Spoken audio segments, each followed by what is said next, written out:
All right, we'll say good morning. Today's daf is Daf Yomi. We're going to leave what we left off on. Chana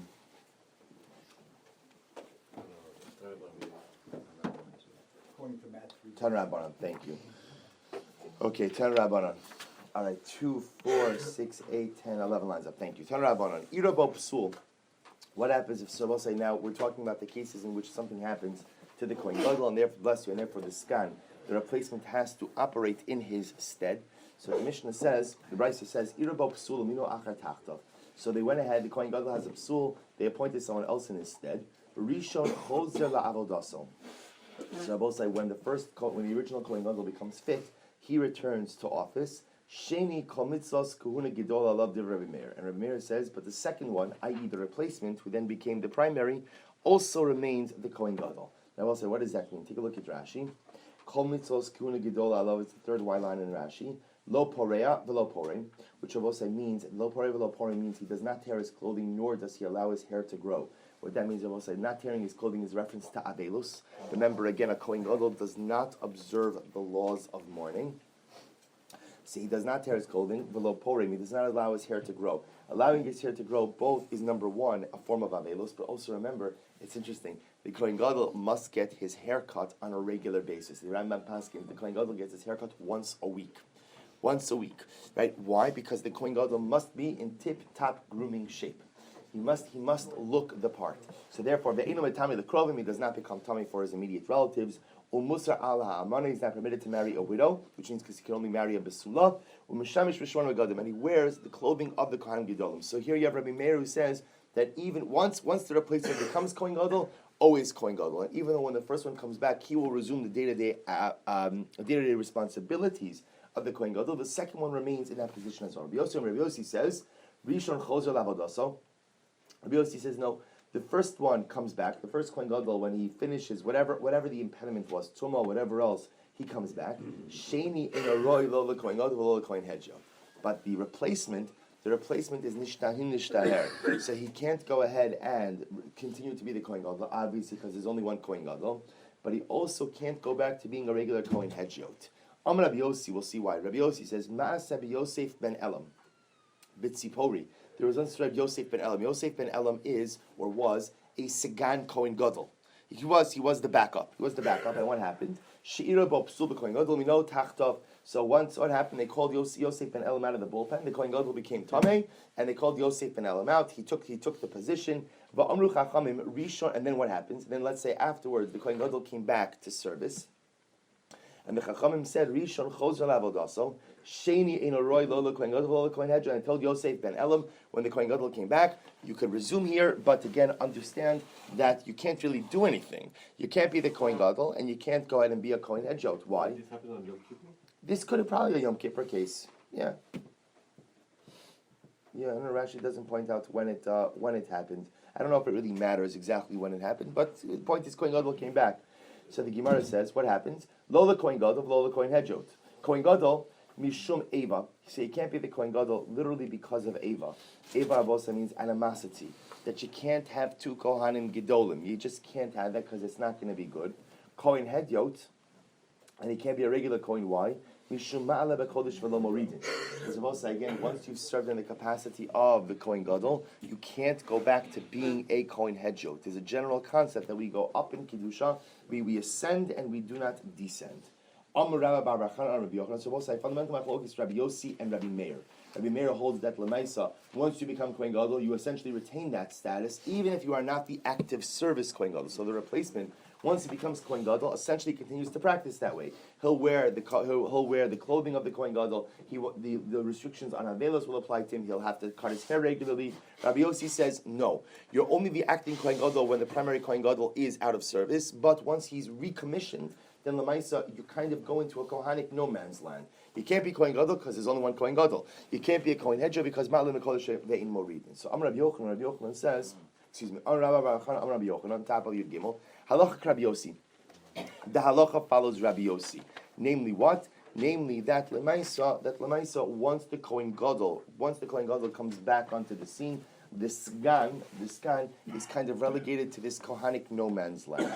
Umod Rabbi Yossi agrees, she'im avar va'avad avodaso, that what happens if the Kohen Hedyot, if the scan Kohen Gadol, the backup, ended up doing the avoda of the Kohen Gadol, that avodaso keshera, that the avoda is kosher. If you take a look, for some reason, Rashi over here is back on your Beis Amud Beis. I'm not sure why the page was set up this way, but you'll see it over here. It's 5 lines up from the bottom. Shem avar va'avad b'shmona begadim k'kohen gadol avodas ksher. So I will say, even though Rabbi Yossi says that when the original Kohen Gadol is fit to serve, that the skan is no longer the Kohen Gadol.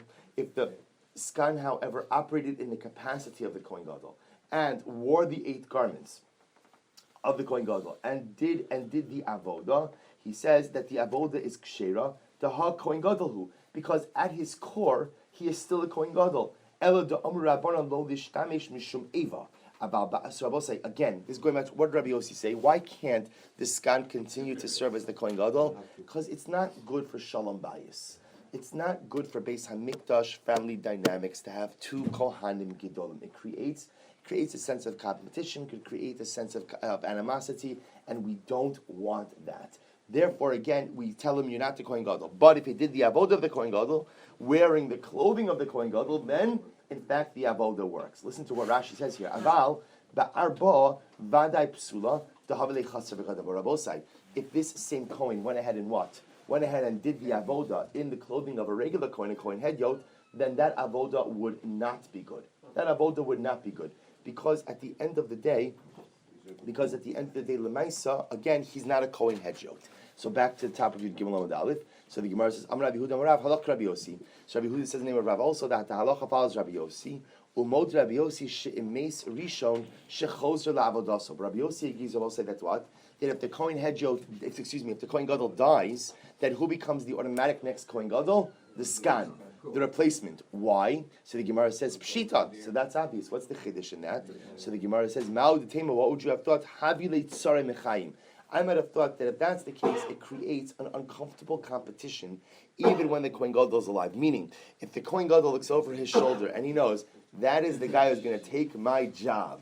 Imagine if at your place of work, right? Your employer, if you work for somebody, your employer says, "Listen, Ruvain, I want you to meet Shimon. Yeah, Shimon's in here just in case you die." Right, in case that, I just want you to know, we've got your backup already, so when you see Shimon davening there in the corner with Kamincha, a lot of Kavana, you have to wonder what exactly he's davening for. So the point the Gemara is making is, what? Watch your goof. That's right. So one would have thought that perhaps, again, it's an uncomfortable and counterproductive dynamic. Kamash Malon, no. Kamash Malon, that again. So according to Yossi Rabbi say, what happens is the following. You have the Kohen Gadol, you have the skan.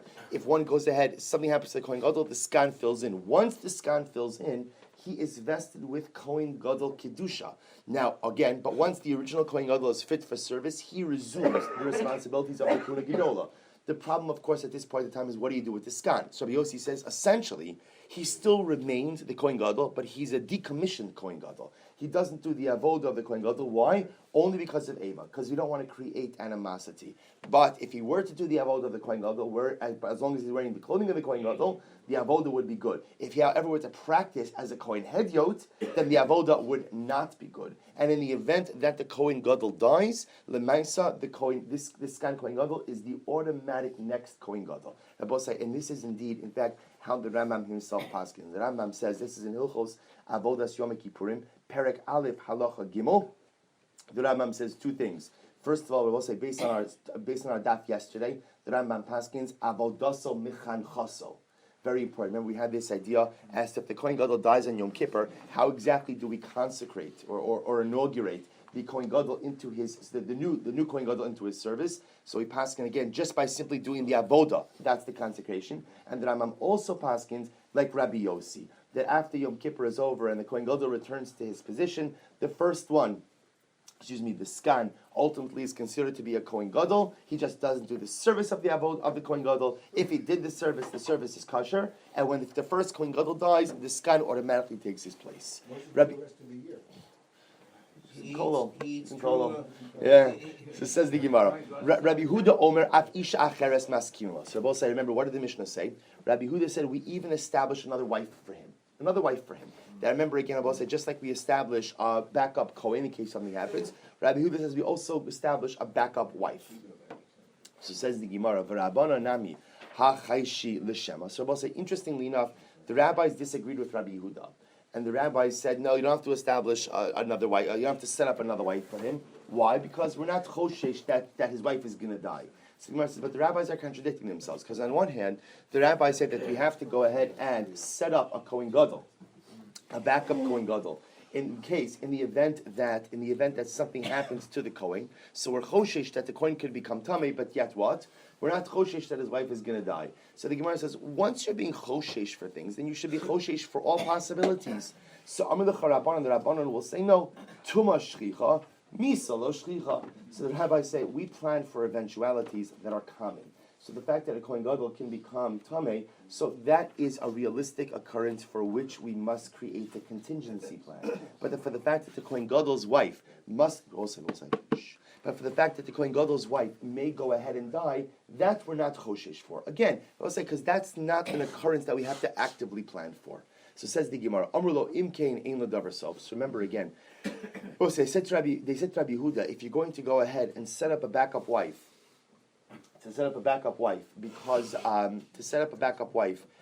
because his wife may die, then lemaisa again, then you should set up a backup for the backup, because she may die as well, and ein l'davar sof, there's no end to the matter. So says the Gemara, Shapir ka'amri leil Rabbi Huda. The rabbis are saying good. So what does Rabbi Huda respond to that? Rabbi Huda will say, Lemisa dechada chayshinan, Lemisa detarti lo chayshinan. So Rabbi Huda will say, we're choshesh for the death of one. We're not choshesh for the death of two. So okay, the fact that his wife may die, okay, that's a possibility we have to plan for. But the fact that his wife may die and the backup wife may die, that we're not going to plan for. But on the other hand, v'Rabbanon, i'ika lemechash, afilu lemisa detrain chayshinan. The Rabbanon on the other hand say, well, one second, either you're choshesh for death or you're not choshesh for death. If you're choshesh for death, then what? Then everybody's subject to that chashash. Why is the statistical probability of wife number one dying any greater than the statistical probability of wife number two dying? So if you're choshesh for death, you have to be choshesh for death on all levels, and therefore you should create a whole string of backup wives. So the Gemara says, "V'Rabbanan neimru inhu l'nafshayu." So why don't the rabbis apply the same logic to themselves? Now, what does the Gemara say? That if indeed we are going to be choshesh for the tumah of the Kohen Gadol, then why not be choshesh for the tumah of the skan as well? So remember, the fundamental machlokes is like this. Rabbi Huda is choshesh for both tumah and misa.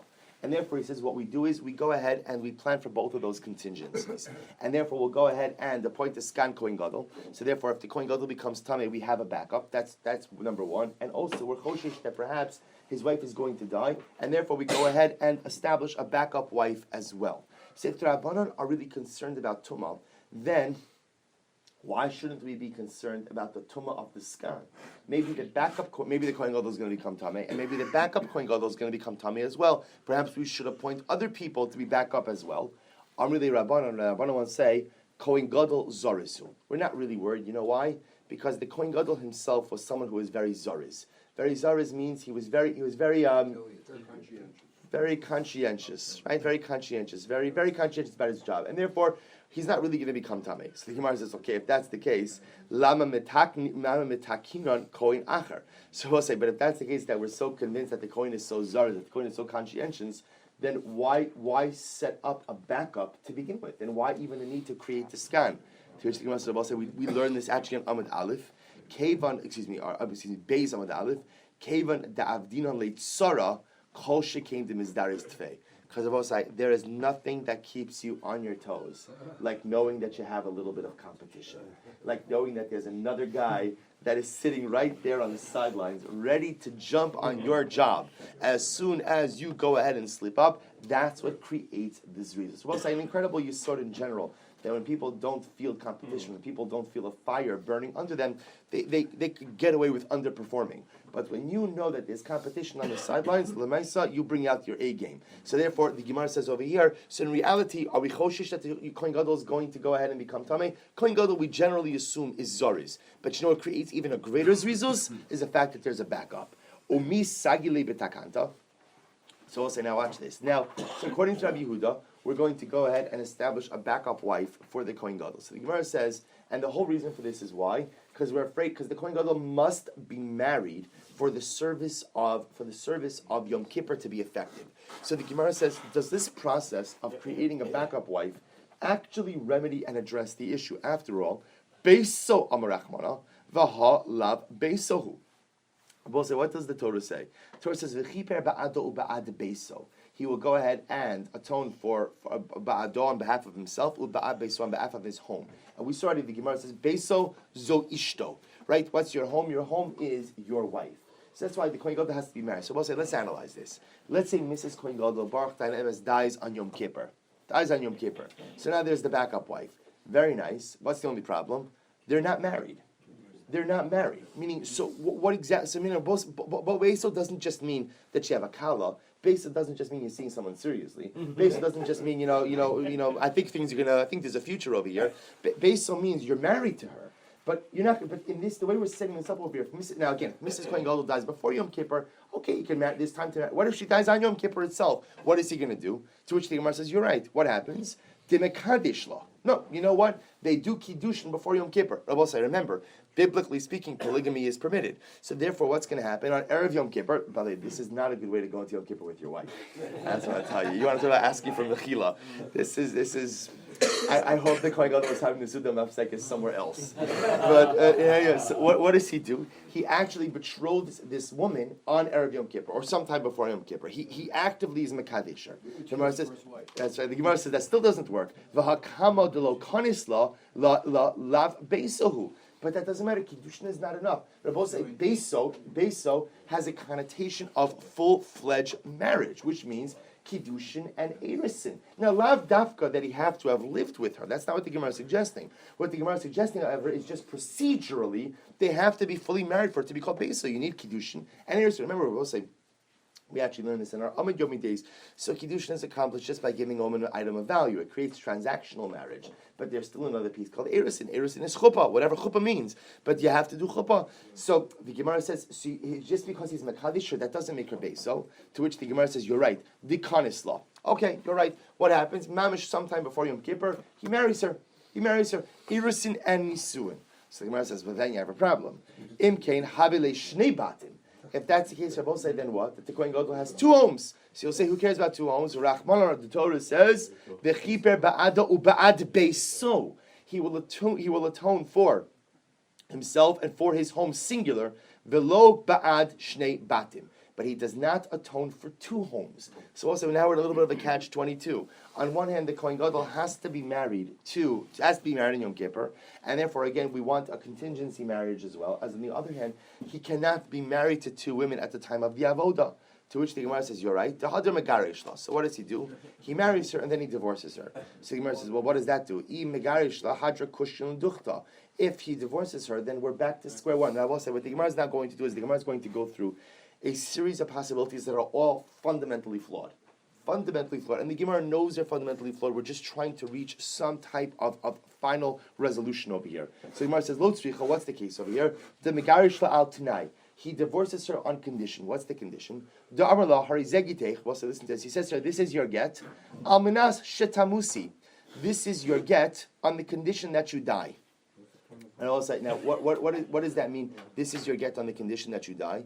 That should you die over the course of Yom Kippur, it'll turn out that what? That you are retroactively divorced. You're retroactively divorced, and therefore I was never married to you, and therefore there's not a problem of being married to two women. So the Gemara says, that's fine if she dies. I mean, you'll excuse me, it's not fine, chas v'shalom, but you understand, meaning this works if she dies, because then if she dies, it turns out retroactively she was divorced, and the Kohen Gadol was only married to one woman now over Yom Kippur. The Dilma lo ma'isa, maybe she won't die, and therefore, v'havile shnei batim, and again, we're still back to this, if she doesn't die, then there's no get. If there's no get, then what? That he's been married to two women, and retroactively, the avodah of Yom Kippur was no good. V'havile shnei batim, ella, da'arala harizegiteich amanas shalot amusi. He says to her, no, this is your get on the condition that you don't die. So we'll say, now watch this. So ilo misa, if she doesn't die, migar shala. So we'll say, if she doesn't die, then what? Then retroactively he divorces her. V'imesa, and if she does die, ha kaimahach. If she does die, it's okay. Why? Because again, it will say, I'm going to speak a little crassly. Just it's not okay, chas v'shalom, but you understand what I mean. It's okay for these purposes over here because again, he'll only be married to one woman. So the Gemara says, okay, the dilma hilo mesa. Maybe she won't die. Maybe she won't die. The havi le gita dahai gita, and what happens? And this get will be a good get. Umeisa chaverta. But what will happen? Abosai? Wife number one will die. See, this case works well as long as both women live. Because then if both women live, then retroactively, wife number two's get is chal, and therefore it turns out that over Yom Kippur, the Kohen Gadol is only married to one woman. But what happens if wife number two lives, and therefore again it's chal retroactively, and what? Wife number one dies on Yom Kippur. Then what does it turn out? It turns out that retroactively, he was not married to anyone over Yom Kippur. The kamle below bayis. Ela da amrla. Okay, so he has another one. Almanas shetamos achos mikem. Okay, so what does he say? This is your get. This is your get on the condition that one of you die. Like I said, Rabbi, you have to certainly work on the lashon a little bit. But okay, this is your get on the condition that one of you dies. So the Gemara says, Meisaha, so if one of them dies, so let's say the second wife dies, Kaimahach, the first one is alive. Meisahach, this second one dies. Ha Kaimaha. The point is, as long as one of them, as one as one of them is alive, so the Maisa it works. So the Gemara says, V'ledilma lo Maisa v'lo chad minayu. Maybe no one will die. And if no one will die, we're back to the same problem we had before. V'havile shnei batim. We're going to be left. He's going to be married to two women. Furthermore, this type of condition would invalidate a get. Remember, this is your get on the condition that you die. So we'll say, why would this condition invalidate a get? Let's do what the Gemara says. The Rava says, if a man says to his wife, this is your get on the condition that you never drink wine for the rest of your life in my life. So the Gemara says, Ein zeh krisus. That's not a get. I will say, why is that not a get? You could attach a tanai to a get. You could attach it. You could give a conditional get, but the condition cannot span the entire lifetime of the woman. Why? Because if there's a condition that's going to be hovering over her for the rest of her life, that is not a full separation. A get has to be a sefer krisos. Has to be a book that divides. If there is some type of condition that binds husband and wife, or ex-husband, ex-wife together until the day that she dies, that is not a separation. However, if he says, Kol yemei chaye ploni, if he says you can't drink wine as long as Reuven is alive, even if Reuven is a healthy young man, then hareza krisos, then that indeed is a proper krisos. So the point of all says the Gemara is making, without getting into the laws of Gittin right now, is that if he says to her, this is your get on the condition that you die, that's not a good get to begin with. Because again, what that does is that creates a condition that's in place until when? For the rest of her life. Such a get is not a proper division between husband and wife. So also the point the Gemara is saying over here is that this last Tanai won't work on two levels. It won't work because the Maisa, if no one dies, he's married to two women. And it also doesn't work because the Tanai that you're attaching to the get also doesn't work. Rather, what does he say to her? Rather, what does he say to her? This is your get on the condition that your friend does not die. Your friend over here, they're not really friends, right? Right. The friend over here is right now anymore. Is the co-wife. So this is your get on the condition that my first wife doesn't die. Lo misa. So again, if the first wife doesn't die, chaverta migarsha. Then what? Wife number two is divorced. The imesa, and if wife number one dies, imesa ha kaimaha. And if what happens, and again, I'll both say either way this works. Either if wife number one dies, then wife number two is still married, and if wife number two dies, wife number one is still there. So the Gemara says, "V'dilma ma'isa chaverta bepalga da'avoda." But maybe wife number one will die in the midst of the avoda. The igali milsalam afreya, and Rabbi say, remember, if wife number one dies in the middle of the avoda, the igali milsalam afreya, the gita daha lav gitahu, then it'll turn out that what? That the get of this one was not a get. So Rabbi say, again, if wife number one dies in the middle of the avoda, then Lemaisa, it turns out that he started Yom Kippur with two wives, and that would potentially invalidate the service. Elo da Amrullah, rather, what does he say to her? Hari zegiteich almanas shetamos chaveraseich. Rather, what does he say? He says to wife number two, this is your get on the condition that wife number one dies. That wife number one dies. The dilma maise chaverta. Okay, so now what will happen? Maybe wife number one will die. V'havile gita, the ha gita. They come lay below bias. I will say again, this is not going to work either, because what's going to happen? Maybe again, I will say, maybe they're both going to die, right? Maybe maybe wife number one will die. If wife number one dies, then retroactively the get is not good. Get is good. If the get is good, then it turns out that he has no wife for the duration of the avoda. Ella demegarish lehule tarvayu. Rather, so also, so what does the Gemara say? Again, remember, we pretty much exhausted all the possibilities of a Tanai that's going to work. So what does he do? He goes ahead and he divorces both of them. He gives them both a get, conditional gittin. And what happens? For one of them, he says, this is your get on the condition that your friend does not die. Your co-wife does not die. And to one of them, he says, and the other one, he says, this is your get on the condition that you don't walk into shul on Yom Kippur. Now I will say, what's the chap of that tonight? The chap of that tonight is that is a circumstance you can control. What he gives her is there's like a get fail safe. So let's analyze this for just a moment. So for example, he says to wife number one, this is your get on the condition that your fellow doesn't die. Fellow doesn't die, which means what Rabbi say? That as long as she stays alive, then what? Then Lemaisa, as long as she stays alive, then the get is cha retroactively. If the get is cha retroactively, then he's only married to one woman. But lemaisa, again, let's say wife number two dies. So what does wife number one do about her conditional get? It's very simply, what does she do? Just step into shul. And by stepping into shul, what she does is she negates the get. So what the Chap the Gemara is pointing out over here is the best way to do this, in order to control all the variables, give them both gittin, but give one of them a get with a t'nai that can be controlled. This way, because you have a get fail safe, you could avoid the potential of practicing on Yom Kippur with two wives. But in the event that let's say the second one dies, the first one could negate her get simply by taking action on her own part. But he can't take her back if she's divorced. No, that's the whole point. She's not divorced. She's going to negate the get from ever taking effect. That's what he's doing. The Dilma lo maisi chaverta. But 1 second. But what about the following possibility? Maybe wife number one won't die. The Dilma lo maisi chaverta, or really wife number two won't die. And she and wife number one won't step into the shul, because it was like maybe wife number one says, "Oh, I'm going to show you. You think this is going to do to me on Yom Kippur? You know what?" So wife number two dies. Wife number one says, "I'm not going anywhere. I'm sitting at home." And then what happens to both sides? And then what ends up happening? Both are divorced. They come lay below bayis, right? And what happens? And he has no wives to Yom Kippur. And after Yom Kippur also. Rather, what does he do? So again, Rabbi said we're still going to stick with this possibility of giving two gittin. To one of them, he'll say the following.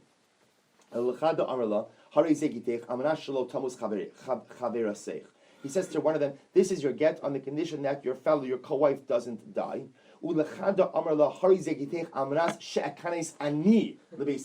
Oh, so I will say this is a much better case, because what does he do? He creates the second get totally conditional, but he's a smart enough man not to leave this in the hands of his wife.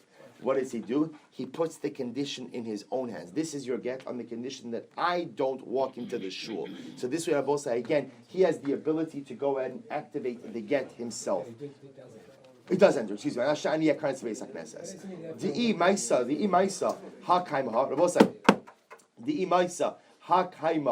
Because what happens? Because if this one dies, the other one will be alive.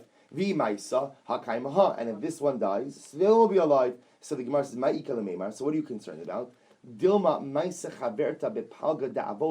What's going to happen? Because maybe one of the wives is going to die in the middle of the avoda. And what's going to happen? And what's going to happen? And he will go ahead and end up doing the avoda while retroactively married to two women. So the Gemara says, no, it's not a problem. I mean, why isn't it a problem? Because Rabbi said, if he sees that one of them is going to die, so what does he do? Meaning, this only works obviously if he sees that she's sick and she's going to die. He goes ahead and he runs to the shul. He runs into the shul. And what does he do? And he goes ahead and he can walk into the shul and retroactively trigger the get. Okay. Maskifla, there was a shtibel. There was always a breakaway. There's always a breakaway. Maskifla Rav Asi v'itema Rav Avira.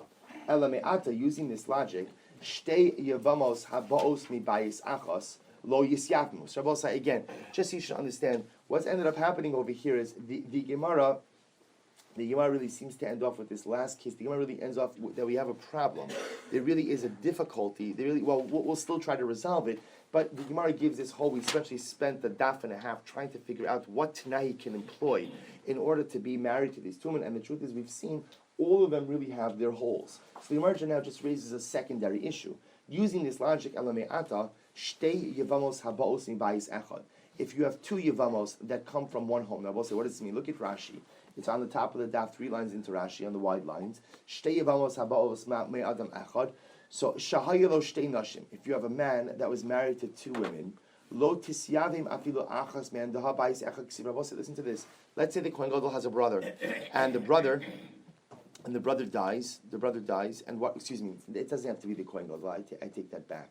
So let's say a regular case of Yibum. And what happens, brother dies, and he leaves two widows. So using the logic that we said before, I will say that bias means one wife, and not two wives. That would seem to mean that the surviving brother can't do Yibum with two Yevamos. Why? So the Gemara says, well, so look at Rashi. So Rashi says, Kevan da Amar Le'el Beiso, Ein kam shtayim b'mashma. So also again, by Yibum, the Torah also says that the surviving brother was going to go ahead and establish the bayis, the home of his deceased brother. So if you're telling me that bayis means one wife and not two, that would mean that if the deceased brother left two wives behind, that apparently the surviving brother would not be able to do Yibum with both of them. To which the Gemara says, that's not true. Why? Yevimto riba. Abosai, the pasuk by Yibum says the following. It says the word Yevimto twice, and then for Abosai, because it says the word Yevimto twice, then Lemaisa, that tells you what? That comes to include more than one wife. That even though there's a bias that ultimately allows for only one, so Lemaisa again Yevimto allows for multiple. Take a look at Rashi.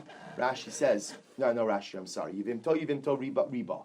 Maskif lo Ravina. So Ravina raises a kasha. Ravina says V'itema Rav Sharvia. Ata arusa lo tisyavim. But using this logic again, an arusa also should not be able to do yibum. Now why not? Look at Rashi. Daha bayis ksiv.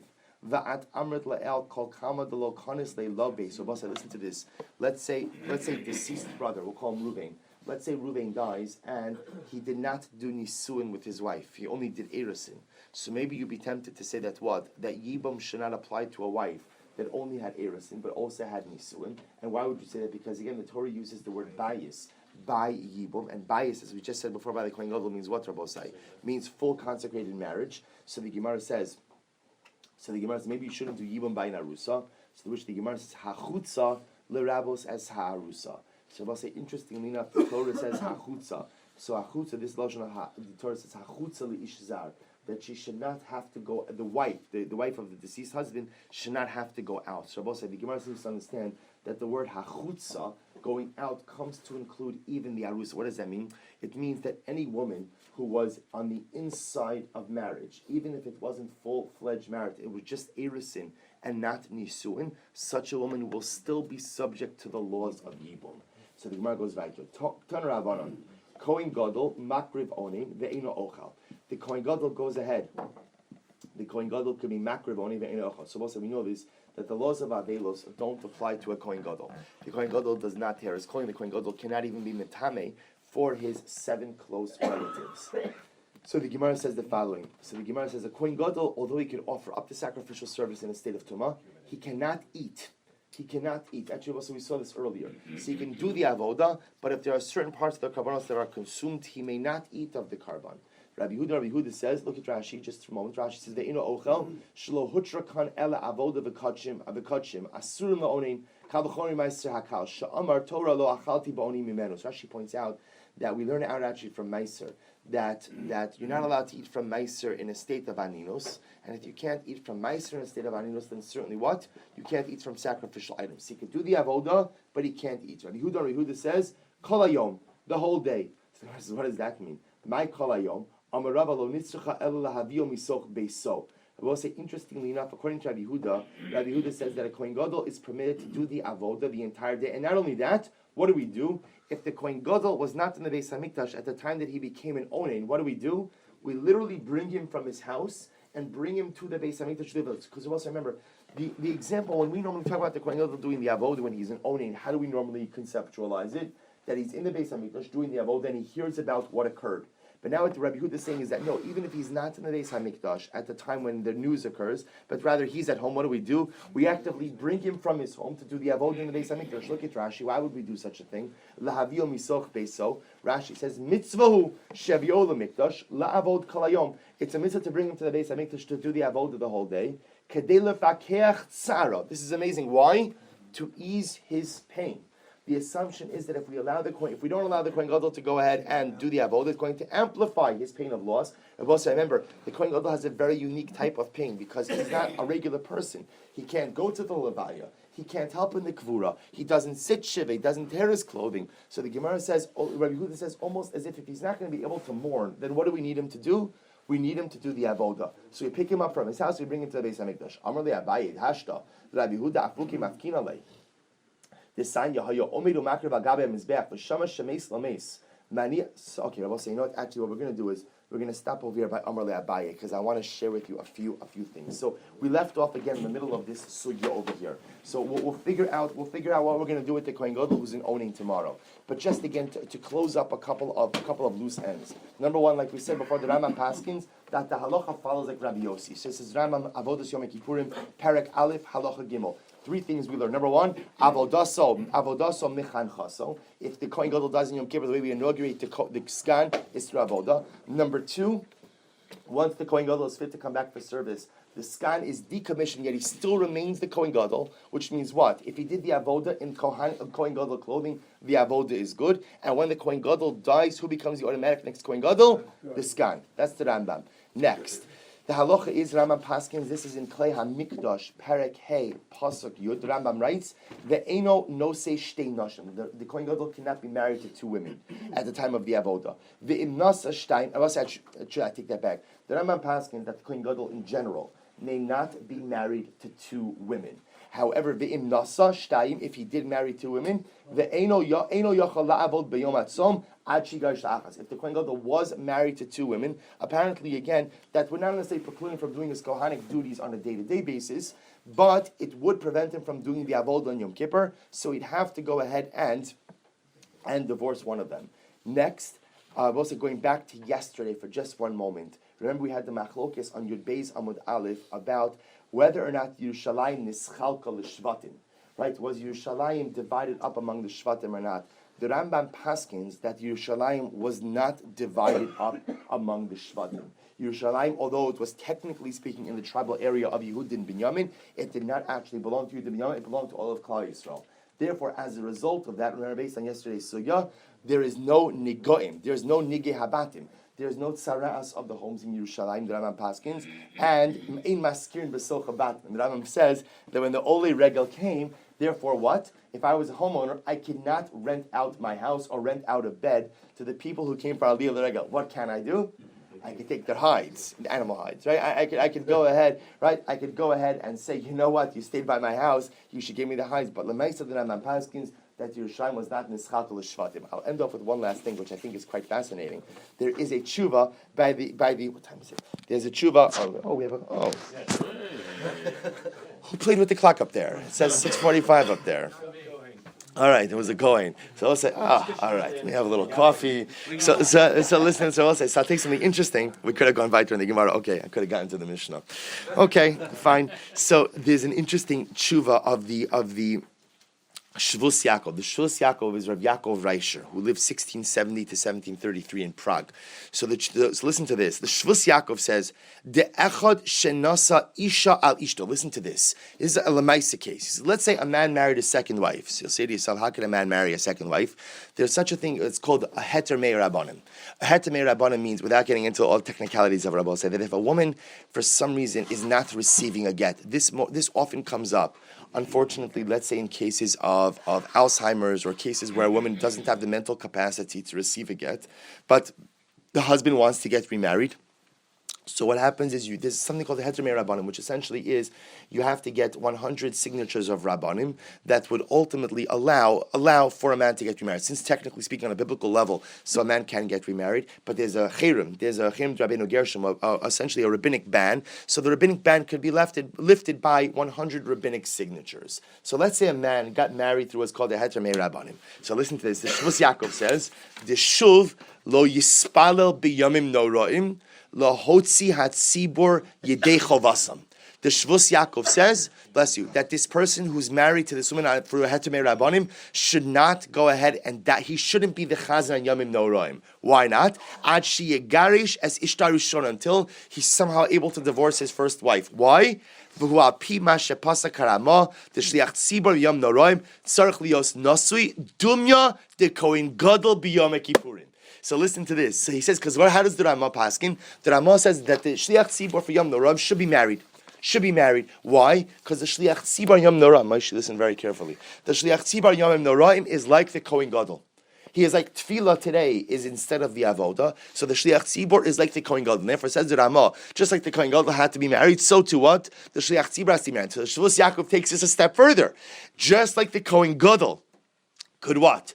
Only be married to one woman, beiso v'lo shnei batim. So to what says the Shvus Yaakov, the Shliach Tzibor could also only be married to one woman and not two women. Can't have shnei batim. And therefore, the Shvus Yaakov says that although again this man did everything in conformance with halacha, but since he's technically married to two women, therefore says Shvus Yaakov, he should not go ahead and serve as Shliach Tzibor of Yom Noraim. The Birkei Yosef and others of Shvus Yaakov argue on this particular Shvus Yaakov, but the Shvus Yaakov holds his ground and says that the Shliach Tzibor must resemble the Kohen Gadol in every single way, and therefore, again, if he's married to two women, albeit halachically, legally, he still can't serve as Shliach Tzibor. All right, we'll stop over here for today. We'll pick up Emir Hashem. Good Gimel Lamed Beis tomorrow. Have to start dating before. I'm sorry? I think that was recorded. What's her status? She's married. She's nishmas ish. The only heter is for Him to remarry. She's nishmas ish, yeah. Fascinating. What about the simple solution? I'll marry young